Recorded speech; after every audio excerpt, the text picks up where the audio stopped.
हजारों साल पहले जब दुनिया तलवारों से नहीं बल्कि सवालों से डरती थी, तब एक साधारण व्यक्ति एथेंस की गलियों में लोगों से कुछ असहज सवाल पूछ रहा था। उस व्यक्ति का नाम था सुकरात। न कोई राजमहल, न कोई सिंहासन, न कोई किताब जो उसने खुद लिखी हो। फिर भी इतिहास उसे दुनिया के सबसे महान दार्शनिकों में गिनता है। सुकरात का जन्म लगभग 470 ईसा पूर्व ग्रीस के एथेंस नगर में हुआ था। उसके पिता एक शिल्पकार थे और मां एक दाई। लेकिन सुकरात ने पत्थर नहीं तराशे, उसने इंसानों की सोच को तराशा।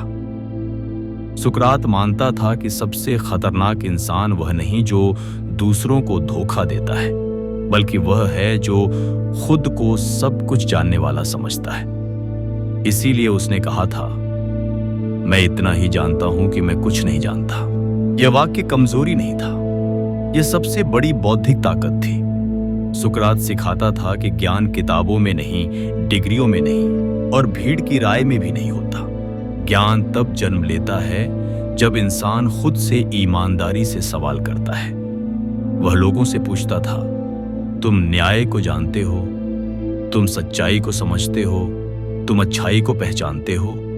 और जैसे जैसे सवाल आगे बढ़ते, लोगों को एहसास होता कि वे सिर्फ शब्द जानते हैं, अर्थ नहीं। सुकरात ने कभी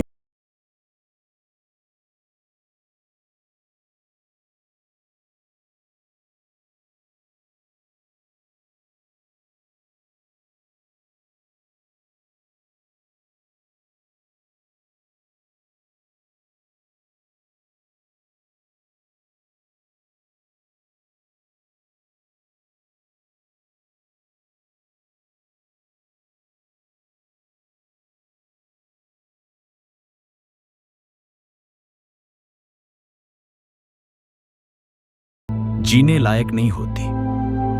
सोचिए, आप कितनी बातें बिना जांचे मान लेते हैं। समाज ने कहा तो मान लिया, परंपरा ने कहा तो मान लिया, भीड़ ने कहा तो मान लिया।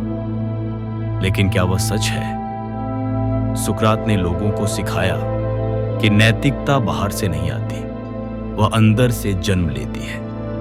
अगर इंसान का मन सही है तो उसके कर्म अपने आप सही हो जाते हैं। उसके अनुसार कोई भी इंसान जानबूझकर बुरा नहीं बनता। वह बुरा इसलिए बनता है क्योंकि वह सही को समझ नहीं पाता। यही विचार सत्ता को खतरनाक लगा, क्योंकि जो व्यक्ति लोगों को सोचना सिखा दे, उसे नियंत्रित नहीं किया जा सकता। सुकरात पर आरोप लगाए गए कि वह युवाओं को भटका रहा है, कि वह परंपराओं के खिलाफ है, कि वह देवताओं का अपमान करता है। असल में उसका अपराध सिर्फ एक था, वह सच बोलता था।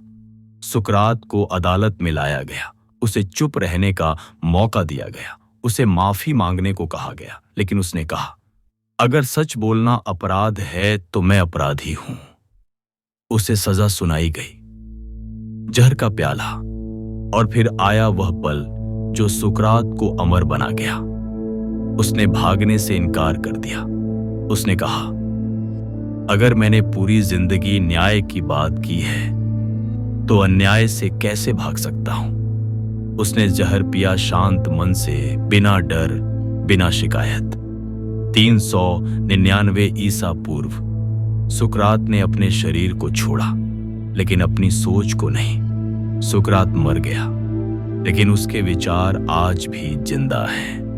आज भी वह हमसे पूछता है, क्या तुम अपनी जिंदगी खुद जी रहे हो या बस दूसरों की नकल कर रहे हो? क्या तुम सच में सोचते हो या सिर्फ मान लेते हो? यह वीडियो सिर्फ सुकरात की कहानी नहीं है, यह सवाल है आपकी जिंदगी से। क्योंकि जिस दिन आप सवाल पूछना शुरू कर देंगे, उसी दिन आप सच में जागना शुरू करेंगे।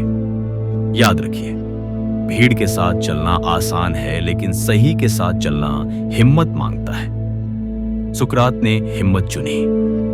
अब चुनाव आपका है।